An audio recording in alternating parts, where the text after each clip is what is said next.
Al-istighna, hakikatul istighna itu adalah al-istighna anis syai' labihi. Jadi pemenuhan kebutuhan yang sebenarnya adalah kita berusaha menghindari sebanyak mungkin kebutuhan yang sekunder, yang enggak penting. Bukan memenuhi semua yang kita inginkan. Jadi misalnya begini ya, kalau kita lapar, itu keinginan kita itu makan enak apa asal makan? Tentu jawabannya asal makan yang sehat. Tapi kalau nuruti nafsu kita, makannya yang enak, teman makan ya enak, terus di warung yang favorit. Ini kan satu kebodohan. Kenapa untuk makan saja butuh definisi sekian banyak? Yang kita harus kecewa, warung favoritnya bisa sudah tutup, atau kita ke sana harus macet, ribet. Yang benar-benar arif dan bijaksana itu adalah al-istighna anis syai'. Sesuatu yang tidak mendesak itu jangan jadikan kebutuhan.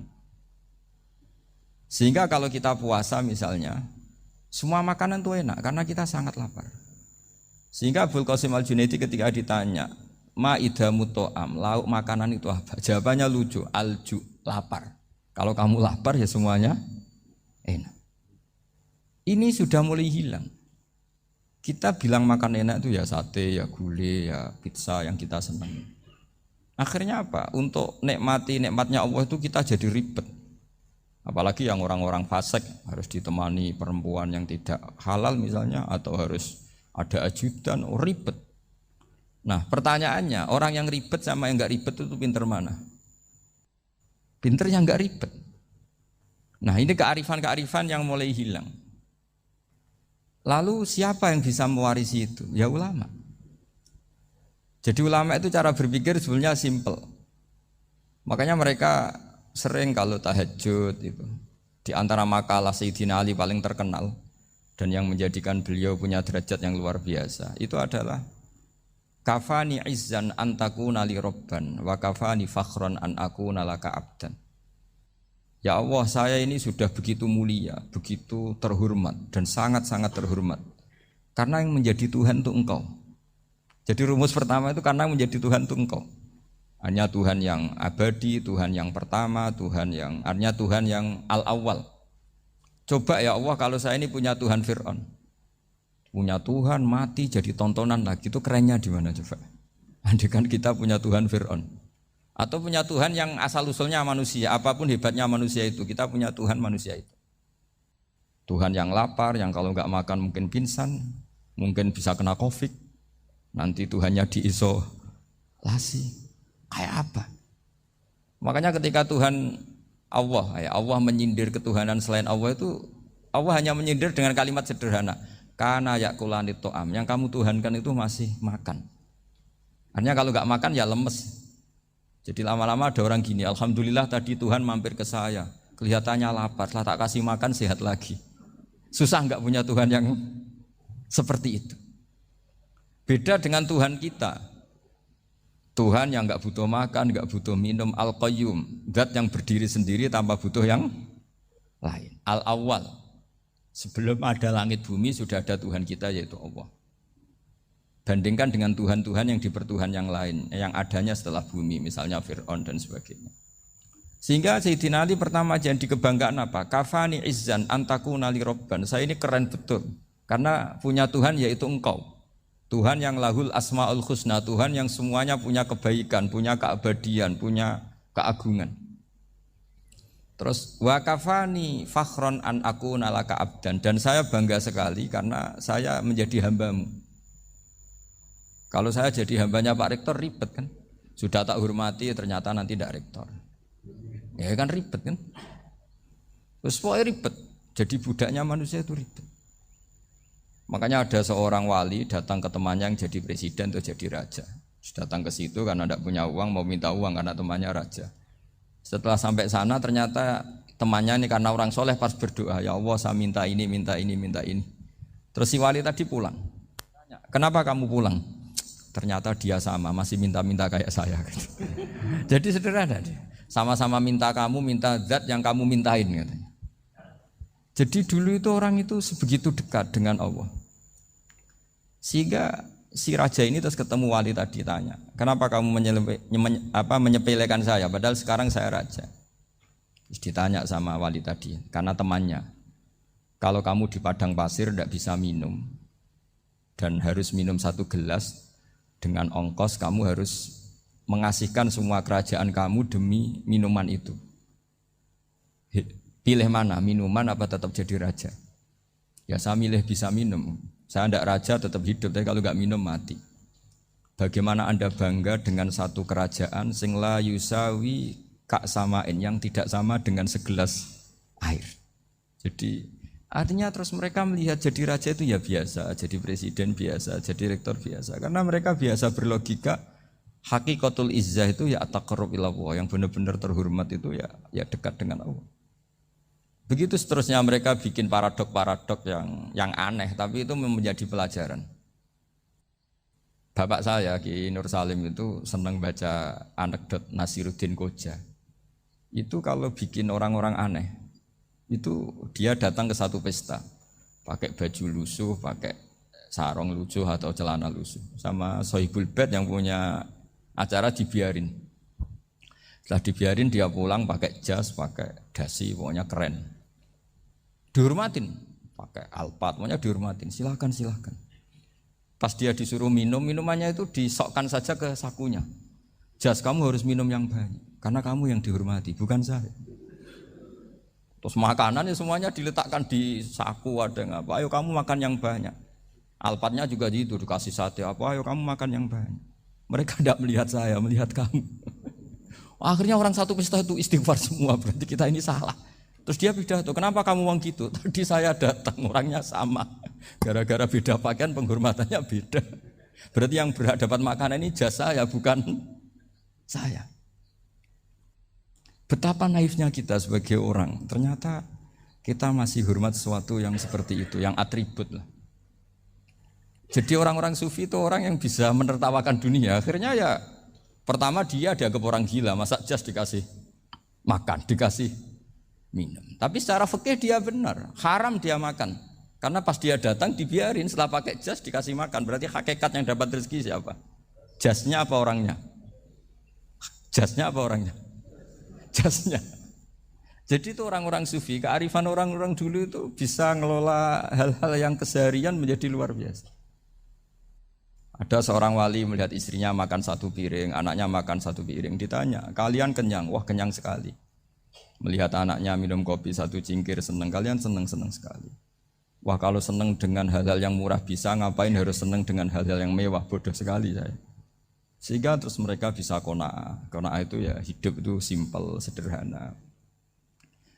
Jadi tentu saya tidak akan ngomong yang muluk-muluk, selain itu tidak bidang saya juga apa ya. Kita ini butuh obat di kondisi Covid seperti ini, butuh kesederhanaan, butuh apa ya, istighna tadi. Kita harus istighna billah an ghairillah. Jadi sudah cukup bahwa Allah ini segalanya. Sehingga tadi saya dengarin himnenya Unisula, yang paling saya kagum adalah dimulai dengan kalimat-kalimat thayyibah. Di antara tugas suci Nabi Ibrahim dan semua nabi adalah wa ja'alaha kalimatam baqiyatan fi aqibih. Nabi Ibrahim itu nabi yang diberi gelar Allah.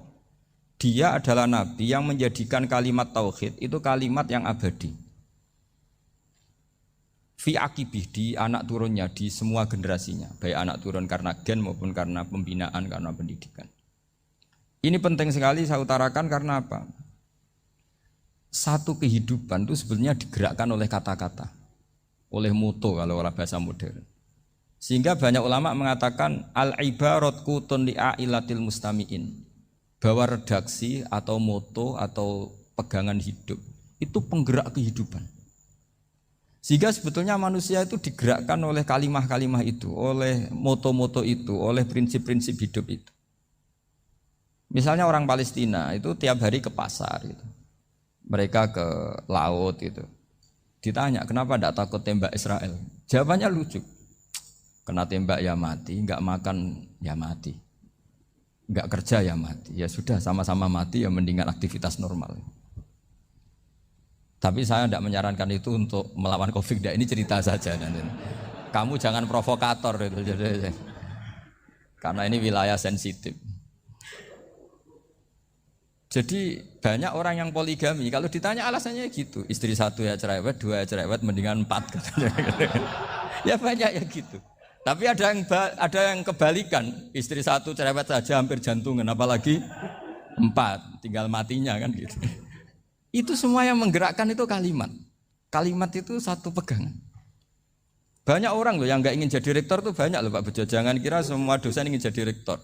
Melihat rektor sibuk rapat, mempertahankan reputasi Unisula, terus sering pegang kepala. Ngapain repot-repot? Jadi tukang sapu aja dapat gaji, ngopi, rokokan, selesai. Bodoh amat jadi rektor, mikir orang banyak. Banyak loh orang yang gak ingin jadi presiden tuh banyak. Karena ngopi nyaman, gak ada yang ganggu. Mau tidur sampai jam 9 siang juga gak ada yang ganggu. Sehingga mereka melihat pegawai negeri itu gak keren, orang kok diatur jam, disiplin. Itu memang cara Allah membagi rahmat. Mau kamu apakan coba? Cara syukurnya dia seperti itu. Bapak saya dulu tuh sering ngajarin saya, diajak jalan-jalan pagi-pagi. Melihat orang ngopi, makan uduk itu bapak seneng. Kok enak jadi wong awam. Ngene esuk-esuk nyemak bocah kesel kabeh kono enak ngopi rokokan. Bapak kadang iri sama orang awam itu iri. Sudah gitu berharap masuk surga kan enak sudah gitu. Tahu-tahu mati, tidak tahu ke surga apa ke neraka ya tidak tahu. Jadi nah, orang dulu itu orang yang bisa mensederhanakan dunia. Sehingga ya sudah cara bahagia. Makanya saya alhamdulillah saya ini kerjasama sama UII sama beberapa kampus. Memang amdan itu sengaja. Kampus itu ya punya sistem yang nggak bisa mewakili sistem kiai. Kiai juga punya sistem yang nggak terwakili oleh kampus juga sebaliknya saling melengkapi. Saya sering ketemu rektor UII, rektor kampus-kampus Islam. Mereka cerita, Gus pendidikan pondok harusnya dimodernkan gini-gini. Saya bilang, kalau pondok modern kayak kampus itu nanti saya ketemu Allah tidak bisa jawab. Kenapa Gus? Saya beri contoh gini. Kalau misalnya perempuan perawan lah atau apa saja, namanya perempuan, mau tanya tentang menstruasi atau haid. Kalau semuanya sistem kampus, dia harus kuliah dulu, registrasi dulu, kuliah dulu, bayar dulu, dan dapat jawabannya nunggu mata kuliah pas itu. Bandingkan kalau sistem pondok, saya tuh sering ke pasar sama anak saya dicegat sama ibu-ibu.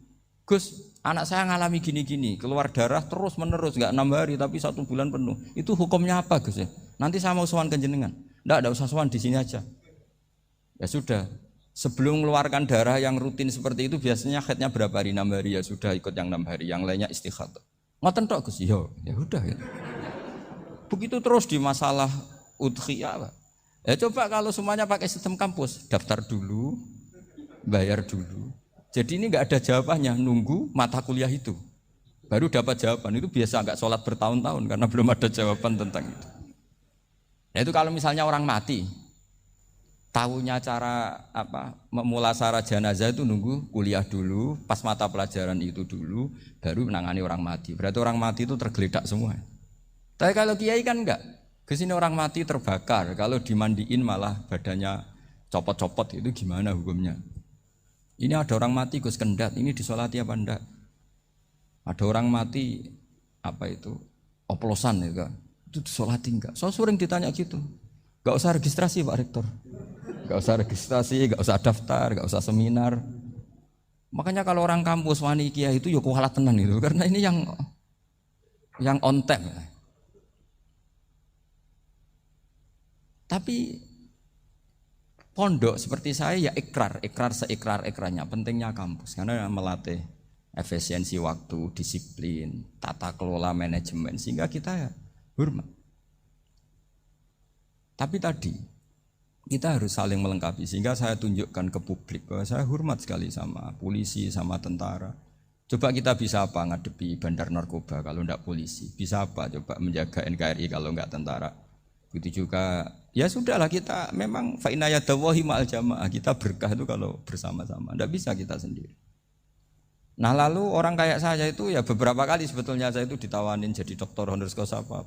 Kekhawatiran saya satu Pak Bejo, takut pas gak punya uang, itu dokter gak ada duit kan gak pantas gitu. Jadi repot gitu, daripada beban lah sudah lah gak usah dokter. Jadi kalau gak punya uang ya pantas, terus kalau ngebis ya pantas. Suatu saat kalau mati gak ada yang hadir ya pantas, enggak dokter gitu. Kalau sudah dokter kok masuk neraka, kayaknya apalagi rektor kampus Islam kok masuk neraka itu kan kok kayak agak pas itu. Misalnya rektor Unisiola ditanya mungkar nakir, nggak bisa kan kayak gimana gitu. Makanya harus sering ngaji saya supaya nggak malu di depan mungkar nakir. Masa rektor ditanya mungkar nakir nggak bisa. Harus berani bentak. Ini saya rektor loh Pak mungkar nakir. Masa kalau wali-wali dulu berani. Masyhur di cerita wali-wali ditanya marabbuka manabuka. Saya ini guru tauhid. Kok kamu tanya marabbuka manabuka yang ngelotok? Kamu tidak pernah ngaji, enak aja tanya. Jadi wali-wali itu ya rileks ngadepi mungkin. Saya yakin rileks wali di Bang Pak Rektor. Saya yakin itu. Karena wali itu lebih dekat Allah. Sehingga orang dulu itu saya ulang lagi ya, ada satu kearifan namanya hidup itu apa? Hidup itu adalah cari sebanyak mungkin supaya hidup itu tidak tergantung pada banyak hal. Sehingga misalnya cara berpikir orang-orang modern itu sebenarnya banyak orang-orang ilmuwannya nggak ngagumi Amerika. Bukan karena angkuh ndak. Untuk mempertahankan kebesaran negara sebesar itu, kebutuhan listriknya besar, kebutuhan tentaranya besar, kebutuhan apa. Sementara negara kayak Venezuela atau Swiss kebutuhannya ada banyak. Pertanyaannya, yang tergantung dengan banyak hal sama yang tidak tergantung banyak hal, itu pinter mana? Kalau dibalik pertanyaannya gitu, negara-negara maju itu tidak keren kalau dibalik pertanyaannya. Orang yang untuk mempertahankan eksistensinya banyak, butuh banyak hal, dengan yang tidak butuh banyak hal, itu pinter mana? Orang yang bahagianya nunggu jadi dokter, nunggu jadi kiai besar, kiai viral, dengan orang yang bahagia cukup dengan ngopi, itu pinter mana? Tapi kalau dibalik pertanyaannya, orang yang tahunya nikmat hanya kopi, dengan nikmat yang banyak, pinter mana? Makanya Mbah Mun tuh kalau guyon itu lucu. Aku iku sakake ambek wong desa sing mlebu swarga. Saya dulu eskal mlebu swarga kok disakeni. Akhirnya beliau memberi penjelasan. Wong desa iku roe pakanan enak, iku mau kopi mbek uduk. Lah swarga iku mau nuruti sing dikarepno. Akhirnya wis mau mangan, wis ngopi, nguduk, ngopi. Wong ora roh pakanan liyane ku ora roh. Nasi mandi ya ora roh, pizza ya ora roh apa-apa. Terus saya bilang, wah lah niku nak nganti selera tentang wanita cantik. Iku juga sederhana. Rodok pesek ya wis cantik, rodok ireng ya wis. Apa bidadarinya seperti itu karena saking enggak pengalamannya. Jadi surga itu kan nuruti apa yang diinginkan. Kira-kira keinginan orang kampung kalau di surga itu apa coba? Makanan apa coba? Ya nak senengnya ketemel gemblong gitu. Artinya malaikat lebih suka nangani surganya orang-orang kampung di Bang Pak Rektor. Ini sudah ribet ini. Makanan apa saja sudah harus dicoba ya. Terus kalau di mall tahu orang macam-macam, seleranya macam-macam pasti itu. Enak mana kalau sampai jadi malaikat pelayan surga? Suka ngelayani orang kampung apa yang orang kota? Orang kampung kan? Jadi ya itu guyon tapi itu menjadi pikiran kita bahwa orang yang banyak kebutuhan itu sebetulnya banyak kebodohannya karena menggantungkan kebahagiaannya dengan banyak hal. Makanya Imam Syafi'i ngendikan istighna itu apa? Al istighna anisya labi. Yang dikatakan kecukupan adalah berusaha sebanyak mungkin banyak hal tidak kamu butuhkan. Bukan memenuhi semua kebutuhan kamu karena nafsu kamu ini tidak ada batasnya gitu. Kalau kamu penuhin nggak akan selesai. Itu ada perempuan yang kurang cantik itu minta doa saya, Gus doain suami saya kaya, terus tak guyonin, terus nggak minta. Kalau suami kamu kaya, yang pertama dirubah itu apa? Rumah supaya rumah saya bagus. Kedua apa? Mobil supaya mobil saya bagus. Nanti yang dievaluasi itu kamu. Mobil bagus, Alphard, rumah mewah, istrinya kamu pasti itu dievaluasi. Langsung enggak usah sudah gini aja kan. Jadi pertama yang dievaluasi itu kaya itu coba kalau suami kaya itu yang dievaluasi pertama rumah ya, rumah ganti. Setelah itu apa? Mobil. Kira-kira berikutnya akhirnya sudah enggak jadi. Nabi Ibrahim itu pernah minta umur panjang, keren umur panjang. Sama Allah enggak dijawab. Datang orang tua gitu mertamu ke Nabi Ibrahim. Terus disuguhi dikasih kurma. Apa itu? Kok kurma apa? Anggur yang sudah matang sekali. Sudah dimakan. Setelah dimakan meler keluar lagi. Dimakan lagi meler lagi. Terus Nabi Ibrahim masuk lagi ke kamar. Ya Allah, doanya tak cancel. Nanti kalau saya tua kayak itu. Jadi Allah itu enggak jawab langsung tapi ngirimkan itu. Akhirnya ya Allah, enggak jadi. Nanti takut itu. Saya pernah ngalami jadi kiai tadi, ada ibu-ibu ya kurang ya enggak pati cantik lah. Suaminya tuh miskin sekali. Minta doa saya supaya kaya. Bareng tak kasih pertimbangan itu udah enggak usah. Enggak jadi. Jadi itu kearifan. Tapi kearifan ini harus kita tanamkan. Saya enggak bisa membayangkan Indonesia yang besar ini andai kan enggak ada qanaah. Nerimo ing pantum. Coba sekarang ada Covid. Andai kan Indonesia tuh kayak Perancis. Saya beberapa kali punya tamu orang yang hidup lama di Perancis, bahkan dapat istri orang Perancis. Itu dulu enggak begitu mencintai Indonesia. Tapi setelah di Perancis 2 tahun, wah Indonesia hebat. Di Perancis itu kata dia kalau cerita, semua kebutuhan masyarakat itu dibebankan ke negara. Apa saja minta negara, apa saja nyoal negara. Sementara Indonesia, coba kalau Indonesia mengalami seperti ini kok tidak ada qanaah rimo ing pantum, bisa kios Indonesia. Orang miskin nyalahkan negara, kelaparan nyalahkan negara, apa saja. Tapi barokahnya dididik kiai, jogeman nyalahno wong liya. Urip pun romo ing pandum, diame. Sampai gak ngerti kalau Covid. Banyak tuh orang-orang kampung itu, orang lugu-lugu itu. Mbah niki saking Covid, salam ning Covid, muga-muga umure panjang. Dikira Covid itu nama orang yang ahli sosial itu. Mbah niki dana saking Covid. Matur nuwun sampekno salamku, muga-muga umur panjang. Bingung kan yang nganterin ini. Ini gimana yang mau menjelaskan? Memang enggak paham. Ribet kan. Tapi saya pastikan bahwa dengan keadaan seperti ini kita bahagia, kita stabil, itu jelas barokahnya kalimah tadi, moto tadi atau pegangan hidup tadi. Makanya disebut al-ibarat qutun li'ailatil mustami'in, bahwa redaksi atau kata-kata atau pegangan atau filosofi hidup, apalah namanya itu adalah penyemangat. Penyemangat. Karena kata-kata ini memang luar biasa. Ketika sahabat perang demi kebenaran, zaman itu ya pasti benar karena yang dibela Nabi. Dulu itu kan enak zaman Nabi, yang dibela mesti benarnya, musuhnya mesti salahnya. Sehingga dulu itu memang harus tegas. Kalau sekarang mau tegas gimana? Yang kamu bela tidak mesti benar, musuhnya tidak mesti salah. Ribet kan kalau misalnya saya tukaran sama Pak Rektor, kamu mau bela mana kan bingung. Saya tidak mesti benar, saya tidak Nabi. Pak Rektor apalagi tidak mesti benar lagi kan? Ribet kan? Jadi kalau kita mau perang sekarang itu mau pede gimana? Enggak. Makanya banyak ulama sekarang tuh mau tegas tuh enggak berani karena ya banyak hal yang abu-abu lah wilayahnya. Misalnya pilihan presiden atau pilihan bupati, pilihan menteri. Kamu mati-matian bela itu, yang kamu bela tidak mesti benar, musuh kamu tidak mesti salah. Misalnya pilihan bupati, wah ini kabupaten ini baik kalau bupatinya ini, yang satu bilang ini, terus tim suksesnya kamu tanya, kamu yakin? Ya tidak juga. Lah kenapa semangat? Kan saya botohnya, paling alasannya ya itu aja, bukan yang lain. Beda dengan zaman Nabi, nabinya mesti benar, Abu Jahalnya mesti salah, kan enak aturan mainnya jelas. Singkat cerita dalam perang itu banyak sahabat yang ngalami luka, ngalami apa gitu.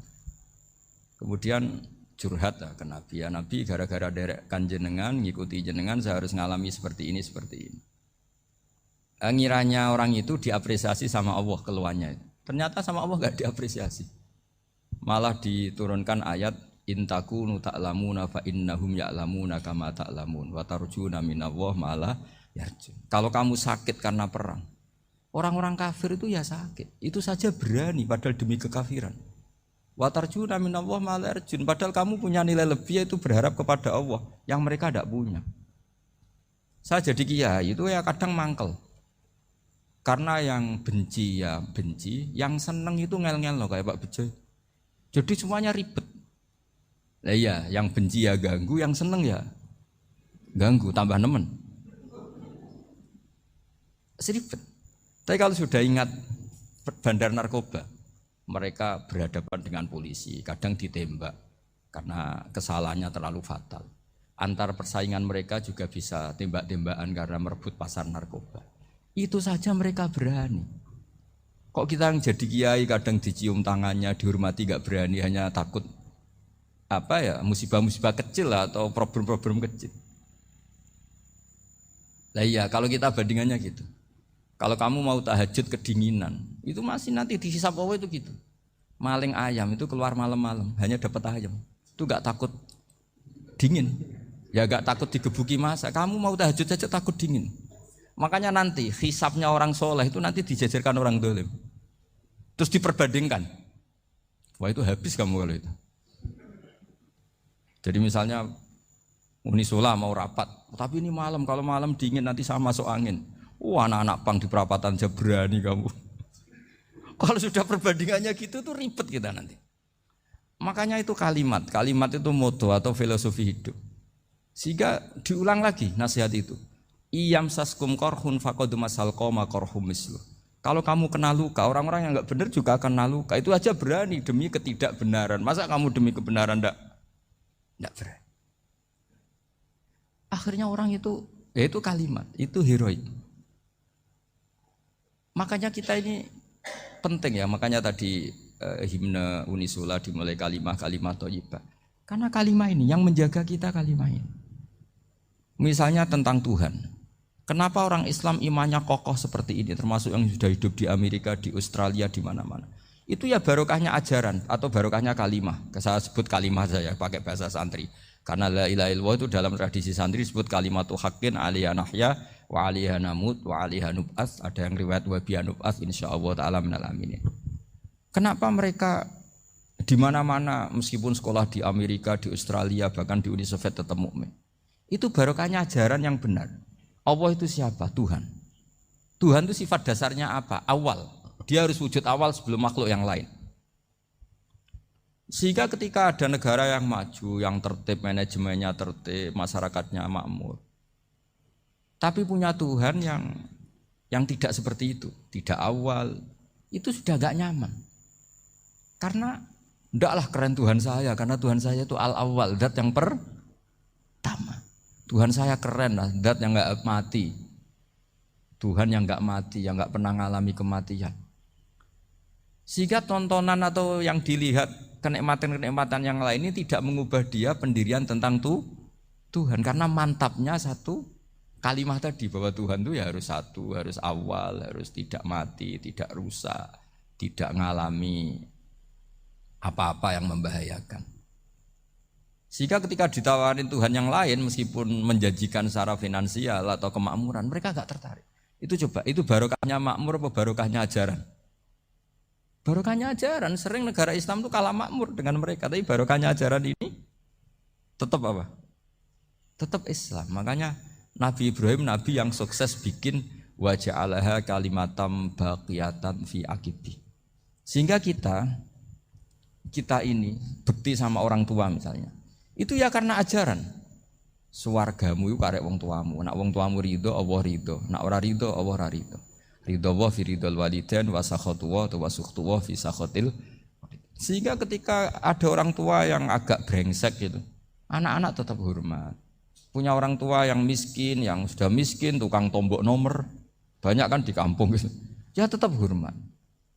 Coba kalau dari awal kita ngajari orang tua kamu hormati ya, kalau baik, kalau enggak usah. Bisa geger Indonesia. Tapi barokahnya ajaran-ajaran itu Indonesia tertib karena ada ajaran. Nah ini di sini pesantren dan Unisula semua harus berkontribusi membuat ajaran yang benar itu adalah ciri utama Islam. Sehingga Islam ini dimulai dengan ajaran kalimatu haqqin alaiha nahya wa alaiha namut. Sehingga kita tenang seperti ini. Saya ini termasuk kiai yang tenang. Meskipun kata orang banyak saya ini kiai besar, tapi termasuk kiai yang paling tenang. Termasuk yang paling tenang. Karena saya ini pakai mazhab orang-orang hebat. Saya berkali-kali cerita, orang kayak Imam Syafi'i itu orang yang luar biasa. Saya berkali-kali cerita, orang yang tadi nyium tangan kamu ya Imam Syafi'i, di belakang tuh ngerasani kamu, menghujat kamu. Jawabannya enak saja. Berarti saya alhamdulillah orang yang wibawa. Buktinya di depan saya enggak berani. Jadi enteng saja. Diceritain sebagian kampung, sebagian separuh dari warga kamu itu enggak suka kamu. Ya bagus lah enggak suka saya, enggak akan utang duit saya. Di mana-mana orang utang itu karena teman dekat. Kalau nggak seneng pasti minimal ndak utang, ndak pinjem mobil, nggak pinjem apa. Berkah mana yang seneng sama yang gede? Jadi dianggap enteng saja. Semua yang dialamin dianggap enteng saja. Misalnya punya istri pemarah, ya baguslah marahin suami. Kalau marahi tonggo malah ribet. Jadi kamu harus terima kasih kalau dimarahin istri. Baguslah marahin saya mah, kalau marahi tonggo ribet. Jadi enteng saja. Tapi kita sekarang itu karena nafsu ya, sehingga menghadapi hidup ini ribet. Ulama dulu kalau mau mati itu senangnya bukan main. Sudah lama saya ini ingin gak maksiat. Kayaknya gak maksiat paling efektif itu mati. Ya tidak apa-apa Gusti, kalau sebaiknya mati ya mati aja. Enteng saja. Jadi melihat kematian itu akhir dari segala keburukan atau potensi keburukan. Apapun baik kita sekarang, suatu saat mungkin kita gak baik. Yang bisa menghentikan ketidakbaikan atau potensi ketidakbaikan itu apa coba? Mati kan? Berarti mati itu mengerikan apa menyenangkan? Mesti kamu tidak berani menjawab. Meskipun secara ilmu kamu berani, tapi secara rasa agak berani kan? Saya ulang lagi ya. Yang bisa menghentikan keburukan atau potensi keburukan itu apa coba? Apa? Kematian. Berarti kematian itu menyenangkan atau menyusahkan?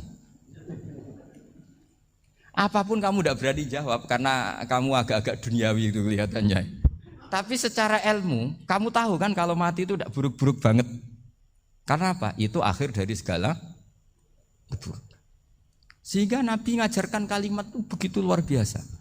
Allahumma ahyini makanatil hayatu khairan li wa tawaffani makanatil wafatu khairan li. Nabi melihat dunia itu begitu indah. Ya Allah, kalau saya ini hidup, anggap saja hidup ini ziyadatan li fi kulli khairin, menjadi modal saya menambah segala kebaikan. Jika suatu saat saya mati, anggap mawon rohatan li min kulli syarrin, itu akhir dari segala keburukan saya. Sehingga mati hidup ya baik karena di situ kita bisa berkontribusi beramal soleh. Mati juga baik karena mengakhiri segala keburukan. Nabi nate ngendikan lagi, ajaban li amril mukmini inna amrohu kullahu khair. Orang mukmin itu mengagumkan, semuanya baik. In asobathu na'ma syakara fakana khairan lah. Kalau baru dapat nikmat, dia syukur, maka itu baik. Wa in asobatu dharra sabara. Kalau dapat masalah mereka sabar, itu juga baik. Sehingga orang mukmin dua sisinya pasti baik. Itu juga kalimat, maksudnya moto atau pegangan hidup. Nah berikut ini saya beri contoh, ini kenangan saya, ini contoh terakhir. Masalah jadi orang terkenal maupun tidak. Di sini dicontohkan Imam Ghazali di halaman 367 di kitab saya 367, juznya 3 di kitab Ihya Ulumuddin. Di sini beliau cerita betapa untuk menjaga ikhlas sebaiknya orang itu tidak terkenal, tidak syuhrah, tidak terkenal. Oke, itu kita sepakat ya, karena kalau terkenal mungkin orang dipaksa publik dengan tanda kutip untuk selalu berbuat baik, tapi karena jaim lah, jaga image atau apa. Tapi ketika dibalik pertanyaannya, kamu rela yang terkenal itu orang enggak benar, sementara yang orang benar itu enggak terkenal. Lalu masyarakat tahunya yang tidak benar. Kalau pertanyaannya dibalik gitu, orang baik wajib terkenal enggak? Kalau pertanyaannya dibalik seperti itu. Dokter yang benar tidak terkenal, yang malpraktek terkenal. Kamu ingin kondisi seperti itu? Enggak ingin kan? Kampus yang bagus enggak terkenal, kampus yang bagus gak terkenal, yang gak bagus. Nah, artinya apa? Gara-gara olah kata, olah pikiran, ini logika jadi rubah. Lagi-lagi apa? Jawaban itu ada di kata-kata sebetulnya. Makanya bab-bab seperti ini tidak usahlah kita berdebat, berpolemik. Sebaiknya orang itu humul, menutup diri, apa sebaiknya orang terkenal, itu gak perlu seperti itu. Sudah terserah Tuhan saja. Makanya saya mulai dulu ngaji sampai sekarang itu ya tidak punya punya ikon tertentu atau punya website tertentu, enggak. Sudah terserah pangeran, sudah. Saya juga tidak sok suci materialistik atau enggak, ya enggak mikir saya. Bukan apa-apa ya, karena saya ini kiai, jadi biasa urusannya sama Allah, tidak sama makhluk. Jadi pusing kalau sama sarah-sarahnya makhluk itu pusing. Meskipun rektor kalau nasihati saya pasti tidak saya terima, itu tetap makhluk, itu sudah tidak ngefek kalau saya itu sudah ada itu. Bukan karena saya sombong, ya memang makhluk betul gitu, bukan. Cuma nasibnya bejo aja, tapi makhluk tetap makhluk. saya beri contoh ya. Ini makalah yang ditulis Imam Ghazali. Ya, i'lam aslahakallah anna aslal jah wa intisarus sayyid atau sayyidi wal istihar. Wa huwa mazmum itu. Balil mahmudu al khumulu illa man saharahu wa ta'ala linasri dini min ghairi takallufi talabi syuhrati minhu. Jadi kalau kamu ingin ibadah kamu selamat ya kamu jangan terkenal. Tapi resikonya adalah kalau kebaikan itu tidak terkenal maka enggak dikenali. Kalau enggak dikenali berarti masyarakat hanya punya percontohan yang tidak baik karena yang baik tidak terkenal. Jadi itulah ulama-ulama dulu. Jadi apa-apa itu dibanding-bandingkan. Kemudian nanti kelihatan jawabannya itu kelihatan. Jadi ulama dulu itu biasa ngarang misalnya afatun nikah, sisi negatifnya nikah. Harus ngurmat istri, harus macam-macam, kalau terlantar itu ya dosa. Seperti tadi Pak Marsudi cerita, kalau orang ngapalkan Quran itu takut lupa, kalau lupa itu jadi dosa. Pertanyaannya, kalau semua orang takut lupa, takut dosa, semua orang enggak hafal Quran karena potongan-potongan lupa. Cara berpikir tidak seperti itu. Kalau berpikir ya namanya hafalan ya inginnya hafal, kan enggak ingin lupa. Lah nanti kalau takdirnya lupa karena hal-hal yang dimaklumi oleh syariat itu enggak yang termasuk dosa. Yang dosa itu lupa liwiri udhrin syar'iyyin, lupa yang tidak ada sebab yang apa? Syar'i. Tapi lupa bawaan EQ-nya enggak bagus. Lupa bawaan sering dibentak. Oh itu enggak masalah karena bawaannya orang tertekan itu ya lupa. Coba kamu hafal Quran. Terus punya kredit jatuh tempo. Pas hari itu aku yakin enggak cerdas sudah. Itu bawaannya orang tertekan itu pasti lupa. Jadi ya saya teruskan ya. Jadi terus ada makalah yang sangat bagus sekali tentang itu. Saya baca ya. Wa yadullu ala dzalika anna Allah azza wa jalla amaral anbiya'a bi idharil amali lil iktida wa khassahum bi mansibin nubuwah. Wala yajuzu ayyudhanna bihim annahum khurrimu afdhalal amalen. Jadi orang yang terlalu mendewa-dewakan khumul itu menutup diri. Oke itu baik karena dengan khumul, dengan menutup diri Anda tidak riya, Anda tidak pamer. Tapi kata Imam Ghazali, kamu juga harus ingat di antara syaratnya Nabi itu harus mengumumkan kalau beliau itu seorang Nabi. Harus memaklumatkan kalau beliau seorang Nabi supaya bisa diikuti. Caranya sholat harus diumumkan sehingga Nabi itu mengatakan harus jamaah. Karena dengan cara jamaah itu bisa shollu kama ra'aitumuni usolli. Coba kalau Nabi sholatnya enggak diperlihatkan, kamu harus sholat yang benar. Caranya gimana ya Rasulullah? Itu rahasia. Bingung enggak kira-kira? Bingung enggak? Ya misalnya amal rahasia selalu lebih baik. Terus ada pertanyaan, Nabi ngendikan kamu sholat yang benar. Caranya gimana Nabi? Ya itu rahasia. Terus gimana coba? Tapi Nabi ngendikan apa? Shollu kama ra'aitumuni usolli. Ya sudah kamu sholat, niru saya sholat. Berarti Nabi sholatnya diperlihatkan apa disembunyikan? Diperlihatkan. Jadi begitu juga saya berkali-kali bilang, orang tahu kalau itu bidan ya berdasar tulisan itu bidan. Tahu kalau itu dokter gigi ya itu dokter gigi. Jangan sampai gara-gara tidak ada tulisan mau beli alat bangunan di dokter gigi. Mau periksa gigi di toko bangunan. Gara-gara apa? Enggak ada maklumat. Nah, di sini ulama-ulama selalu memaklumatkan dirinya. Termasuk Imam Ghazali ketika ngarang kitab dinamai Ihya Ulumuddin, bahwa kitab ini bisa menghidupkan ilmu-ilmu agama yang mulai hilang. Begitu seterusnya.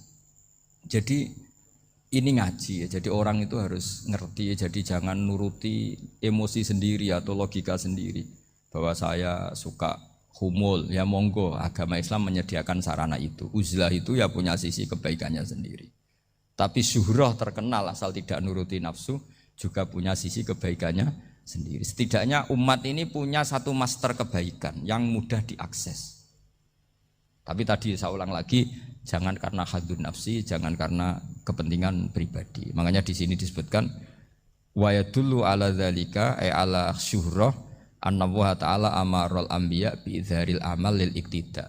Allah selalu memerintahkan para nabi kalau ngamal kebaikan ya harus dimunculkan supaya bisa Yaitu tadi kita tidak bisa bayangkan kan kalau misalnya Nabi menyuruh kamu harus sholat yang benar, kemudian sholatnya Nabi sembunyi. Lalu ditanya, Nabi saya niru siapa? Wah itu rahasia, kamu nggak boleh lihat sholat saya, saat takut tidak ikhlas. Ribet kan? Sehingga jamaah itu statusnya tetap harus.